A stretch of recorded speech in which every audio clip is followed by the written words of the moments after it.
जय श्री कृष्णा। राधे राधे दोस्तों आज मैं आप लोगों को लड्डू गोपाल की एक ऐसी रुला देने वाली सत्य घटना सुनाऊंगी जिसे सुनकर आपको बड़ा ही गुस्सा आएगा।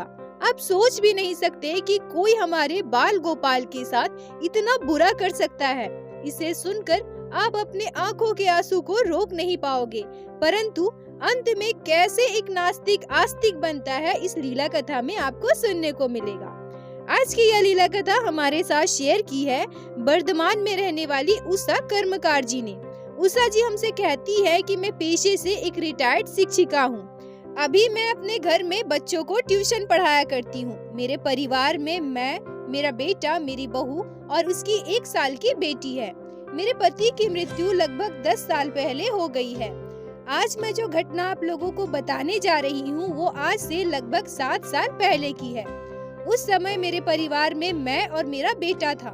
मेरे बेटे की उम्र उस समय लगभग 19 साल की थी।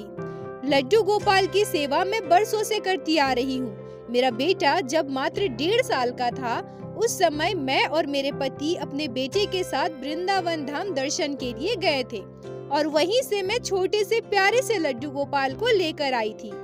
तभी से मैं लड्डू गोपाल की सेवा बहुत ही प्यार से करती हूँ। मैं हमेशा से यही मानती हूँ कि मेरे 2 संतान हैं, एक लड्डू गोपाल और दूसरा मेरा बेटा। मेरा बेटा जब छोटा था तो लड्डू गोपाल के साथ खेलने के लिए, उसे गोद में लेने के लिए जिद किया करता था। क्योंकि मैं और मेरे पति दोनों स्कूल टीचर थे तो हमें अपने बेटे के लिए ज्यादा समय नहीं मिलता था। इसीलिए हमने अपने बेटे को हॉस्टल में पढ़ाई के लिए भेज दिया। पर अब जब मेरा बेटा थोड़ा बड़ा हो गया और वो छुट्टियों में हॉस्टल से घर आया करता था तो मुझे लड्डू गोपाल की सेवा करते देखकर उसे बहुत गुस्सा आता था। उसे लड्डू गोपाल की सेवा बिल्कुल भी पसंद नहीं थी। वो मुझसे हमेशा कहता था कि क्या मम्मी आप भी ये सब करती रहती है, आपको स्कूल जाना होता है फिर भी आप सुबह सुबह उठकर इतनी मेहनत क्यों करती है, आराम से सोया कीजिए ना। झूठ मूठ का सुबह उठकर लड्डू गोपाल को स्नान कराओ, इन्हें श्रृंगार कराओ, इनके लिए भोग बनाओ, ये सब क्या है मम्मी, मुझे ये सब बिल्कुल पसंद नहीं है। मैं अपने बेटे को हमेशा समझाती कि बेटा ये भगवान श्री कृष्ण के बाल स्वरूप है, ऐसा नहीं कहते, हमें भगवान की पूजा करनी चाहिए, उनकी सेवा करनी चाहिए। पर मेरे बेटे को बार बार समझाने के बाद भी उसके मन में लड्डू गोपाल के लिए भक्ति श्रद्धा कभी भी नहीं आई। वो कभी भी घर पर पूजा पाठ नहीं किया करता था। मेरे बेटे ने जिस साल 10वीं की परीक्षा दी उसी साल मेरे पति की मृत्यु हो गई।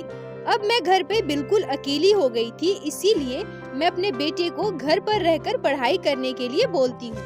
अब मेरा बेटा घर पर रहकर ही अपने आगे की पढ़ाई करने लगा। अब जब मेरा बेटा घर पे रहने लगा और मुझे लड्डू गोपाल की सेवा करते देखने लगा तो यह उसे बिल्कुल भी अच्छा नहीं लगता था।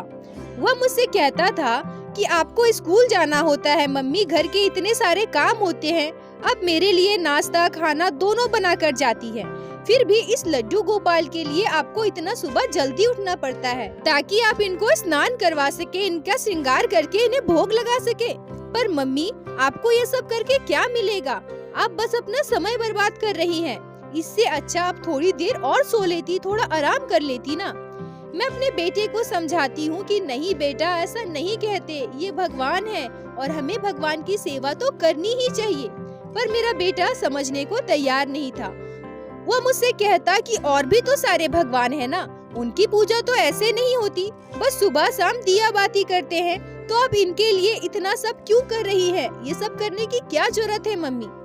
उषा जी कहती है कि पहले उन दिनों में जब मैं लड्डू गोपाल की सेवा नहीं कर पाती थी तो मेरे पति लड्डू गोपाल की सेवा कर दिया करते थे, पर अब मेरे लिए यह सब बहुत मुश्किल हो गया था। मेरे बेटों को यह सब बिल्कुल पसंद नहीं था। एक दिन हमारे जीवन में ऐसी घटना घटती है जिससे हमारा जीवन पूरी तरह से बदल जाता है। और आज जब मैं आप लोगों को यह लीला कथा बता रही हूँ, यह घटना बता रही हूँ, तो मेरी आंखें नम हो रही है, क्योंकि जिससे मेरे लड्डू गोपाल को इतना दुख हुआ है, इतनी तकलीफ हुई है, उसको मैं कभी याद भी नहीं करना चाहती। मुझे आज भी याद है, रविवार का दिन था, मेरी छुट्टी थी, मेरा बेटा भी घर पर ही था। उस दिन मेरी तबीयत कुछ ठीक नहीं थी। रात को मैं 3-4 बार बाथरूम गई थी और 2-3 बार उल्टी भी हुई थी, जिस वजह से मुझे बहुत कमजोरी महसूस हो रही थी। मैं सुबह सुबह उठकर घर का सारा काम करती हूँ और फिर नाश्ता बनाती हूँ। लड्डू गोपाल का स्नान श्रृंगार करके लड्डू गोपाल को भोग भी लगाती हूँ और अपने बेटे को नाश्ता देती हूँ। मेरा बेटा बोलता है कि मम्मी, मुझे आज हलवा खाने का मन कर रहा है, आप मेरे लिए हलवा बना दीजिए ना। मैं अपने बेटे से कहती हूँ कि हाँ बेटा ठीक है, मैं आपके लिए हलवा बना दूंगी। पर अब नाश्ता करने के बाद मेरे पेट में फिर से दर्द होने लगा और फिर से मुझे उल्टी हो गई। मेरा बेटा मेरी हालत देखकर कहता है कि मम्मी रहने दीजिए, आपकी तबीयत ठीक नहीं है, आप आराम कीजिए, हलवा किसी और दिन बना देना। मैं सोचती हूँ कि मैं हलवा बना ही देती हूँ, ये दोपहर में मेरे लड्डू गोपाल को भी भोग लगा देंगे और मेरा बेटा भी खा लेगा। मैं किचन में जाकर हलवा बनाती हूँ, तभी मेरा बेटा वहाँ आ जाता है और कहता है कि मम्मी, मैंने आपको मना किया था ना कि हलवा मत बनाइए। आपकी हालत देखिए मम्मी, कितनी खराब हो गई है, कितने कमजोर लग रहे हो आप, तो आपको बनाने की क्या जरूरत थी, हलवा तो हम किसी और दिन भी खा सकते थे ना। मैं अपने बेटे से कहती हूँ कि बेटा मेरी तबीयत तो ठीक नहीं है, मैं दोपहर का खाना नहीं बना पाऊंगी। नाश्ते के लिए जो पराठा और सब्जी मैंने बनाया था वो रखा है, आप वही खा लेना और ये हलवा भी खा लेना।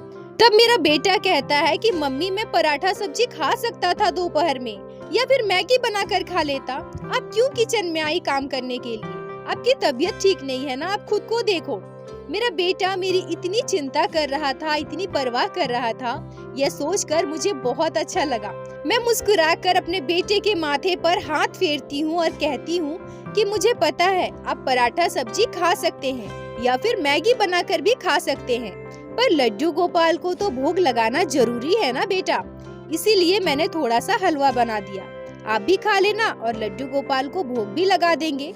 मेरा बेटा मेरी बात सुनकर बहुत गुस्सा हो जाता है और कहता है कि अच्छा, अब मैं समझ गया कि हलवा आप क्यों बनाए हैं। मुझे ऐसा लग रहा था कि आप बस मेरे कहने पर हलवा बनाए हैं, मुझे नहीं पता था कि आप लड्डू गोपाल के लिए हलवा बनाई हैं। उषा जी कहती है कि मेरे बेटे का मुझसे ऐसा बात करना मुझे बहुत बुरा लगा। मैं उससे कहती हूँ कि नहीं बेटा, ऐसा नहीं है, हलवा तो मैं आपके लिए ही बनाई हूँ ना, और इससे लड्डू गोपाल को भी भोग लगा देंगे, इसीलिए मैंने थोड़ा ज्यादा बनाया है। आप ऐसा क्यों सोच रहे हैं, भगवान के बारे में ऐसा नहीं कहते। तभी थोड़ी देर के बाद मेरे पेट में फिर से दर्द होने लगा। मैं बाथरूम चली गई। बाथरूम से आने के बाद मुझे उल्टी भी होती है। अब मुझे बिल्कुल भी अच्छा नहीं लग रहा था। मैं अपने कमरे में जाकर लेट जाती हूँ और मेरा बेटा टीवी देखने लगता है। मेरी तबीयत इतनी ज्यादा खराब महसूस हो रही थी कि मुझे उठने का बिल्कुल भी मन नहीं कर रहा था, ना ही मैं अपने बिस्तर से उठ पा रही थी। अगले 1 घंटे में कम से कम 4-5 बार मैं बाथरूम जा चुकी थी और 4-5 बार उल्टी भी हो चुकी थी। मैं अपने कमरे से लेटे लेटे अपने बेटे को आवाज लगाती हूँ कि बेटा जाकर मेरे लिए दवाई ला दो, मेरी हालत बिल्कुल भी ठीक नहीं है, मुझे बिल्कुल अच्छा नहीं लग रहा है। मेरा बेटा मेडिकल स्टोर से मेरे लिए दवाई लेकर आता है। मैं दवा लेती हूँ और थोड़ी देर के लिए मेरी आंख लग जाती है और मैं सो जाती हूँ। दोपहर के लगभग 1 बज रहे होंगे। मेरा बेटा मुझे जगाने आता है और कहता है कि मम्मी चलिए ना, थोड़ा सा खाना खा लीजिए, क्योंकि मेरी तबीयत ठीक नहीं थी और मुझे बहुत ज्यादा कमजोरी महसूस हो रही थी।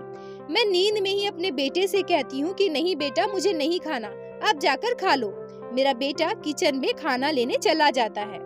तभी मुझे नींद में ही यह ध्यान आता है कि दोपहर तो हो गया होगा, तभी तो मेरा बेटा खाना खाने के लिए मुझे बुलाने आया और मेरे लड्डू गोपाल को मैंने अभी तक भोग नहीं लगाया है, क्योंकि मेरी तबीयत इतनी ज्यादा खराब थी कि मैं उस समय उठ नहीं पा रही थी। मेरे शरीर में जैसे ताकत ही नहीं थी।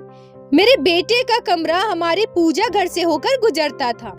उस समय शायद मेरा बेटा किचन से खाना लेकर अपने कमरे की तरफ जा रहा था।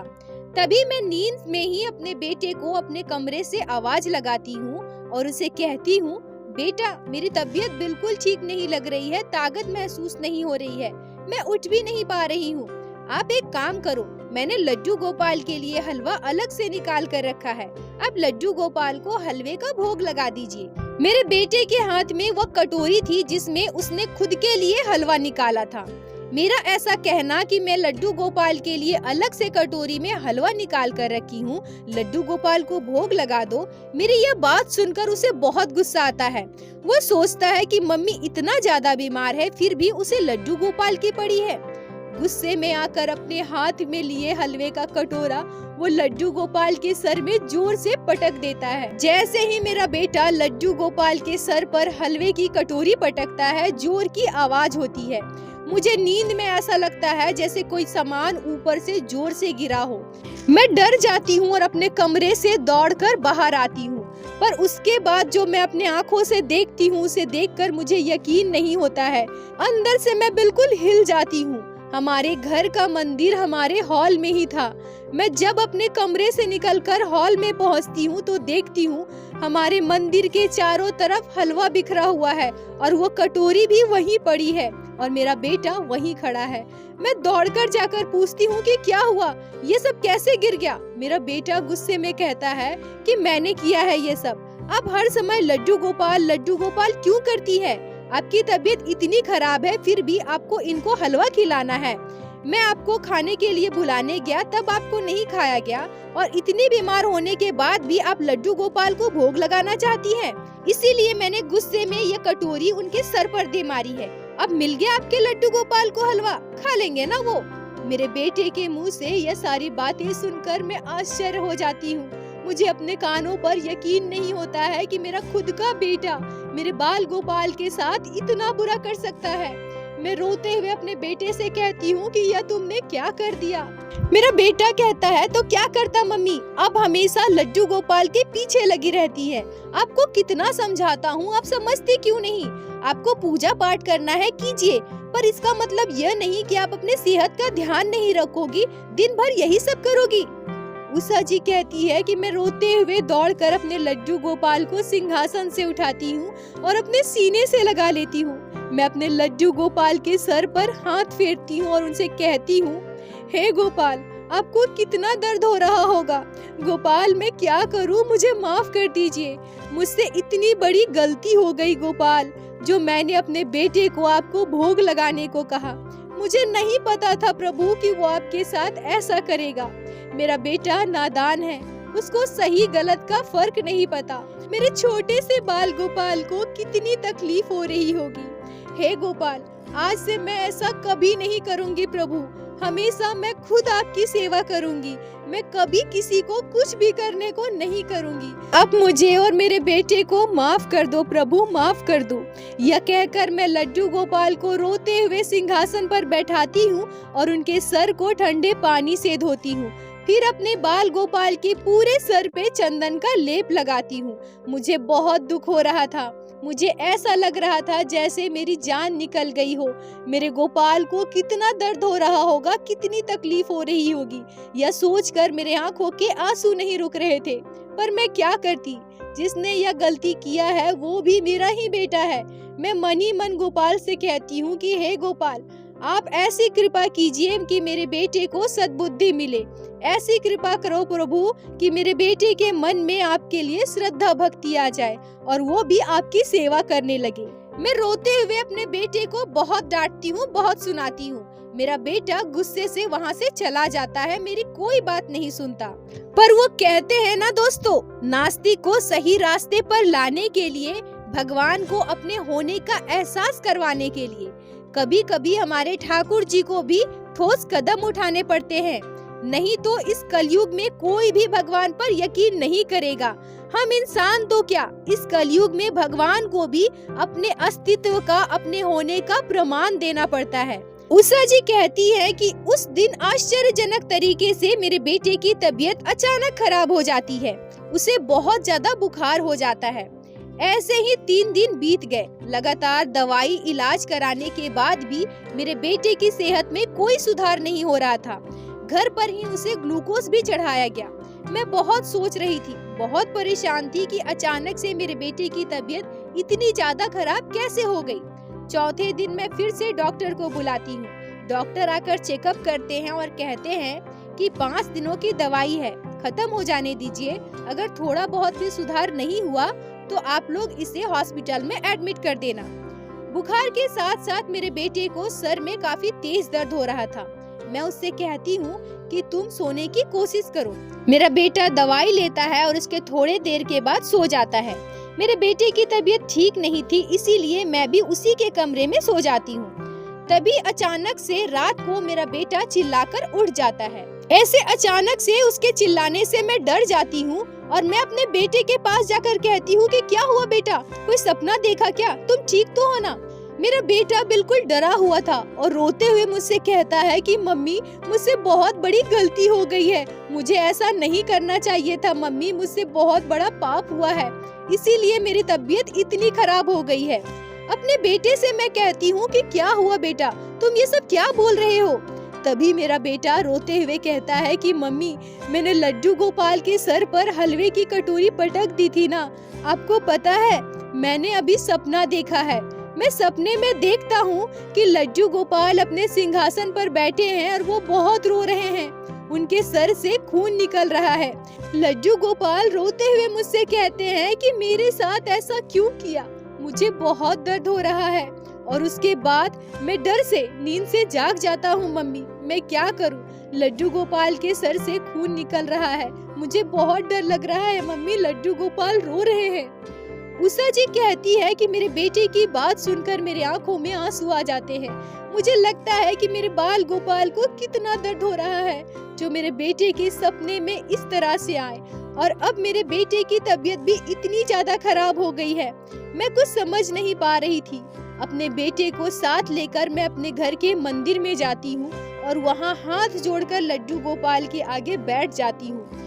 मेरा नास्तिक बेटा जो कभी पूजा पाठ नहीं करता था, भगवान की सेवा नहीं करता था, वो आज अचानक ऐसे बदल गया, जो मेरे साथ मेरे पूजा घर में गया और हाथ जोड़े लड्डू गोपाल के आगे खुद ही बैठ गया।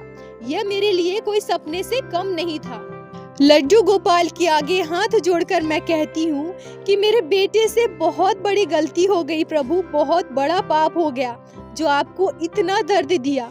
मेरे बेटे ने जो भी किया है उसकी सजा मुझे दे दो भगवान, पर मेरे बेटे को माफ कर दीजिए। मेरे बेटे की गलती को क्षमा करो प्रभु, क्षमा करो। मेरा बेटा भी हाथ जोड़कर लड्डू गोपाल के आगे रो रहा था।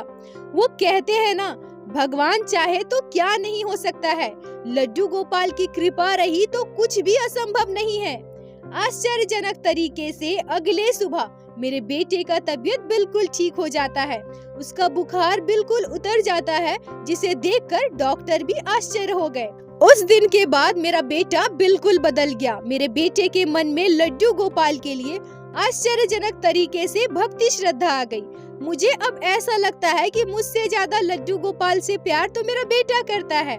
हर एक त्योहार में मुझसे ज्यादा उत्सुक वही रहता है कि लड्डू गोपाल को कैसे तैयार करना है, हमारे घर में त्योहार कैसे मनाए जाएंगे, हम अपने घर को कैसे सजाएंगे।